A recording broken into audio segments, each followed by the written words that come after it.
What's the funniest thing you've seen happen at a wedding?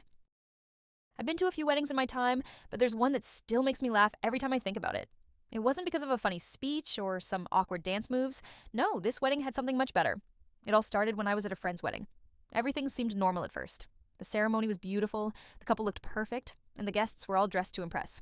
The reception was in full swing, and everyone was having a great time.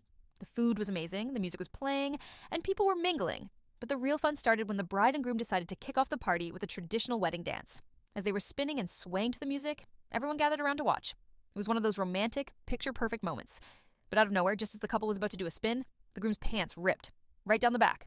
I'm talking a full-on tear, the kind of rip that left nothing to the imagination. The best part?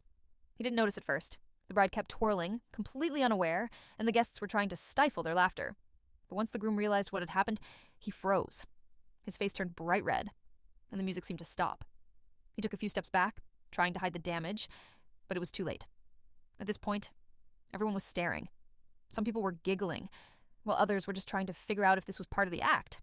The groom, looking utterly mortified, pulled his jacket down over his waist and gave a nervous laugh. The bride, bless her heart, was trying so hard not to laugh herself, but she couldn't hold it in. The best man, sensing an opportunity to lighten the mood, grabbed a napkin from the table and jokingly held it up like a flag, offering it to the groom as a repair kit. Everyone cracked up. And just like that, the tension broke. The groom, still laughing at himself, took the napkin, tied it around his waist, and continued dancing.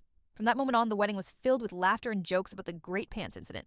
It was the kind of wedding mishap that could have been awkward, but turned into one of the funniest and most memorable moments I've ever seen. Every time I hear about that wedding, I think about the groom's heroic effort to keep dancing while his pants betrayed him. And I'll never forget how the bride and groom, despite the wardrobe malfunction, kept the party going with huge smiles on their faces. It was a perfect example of how the best weddings are the ones where everything goes wrong in the most hilarious ways.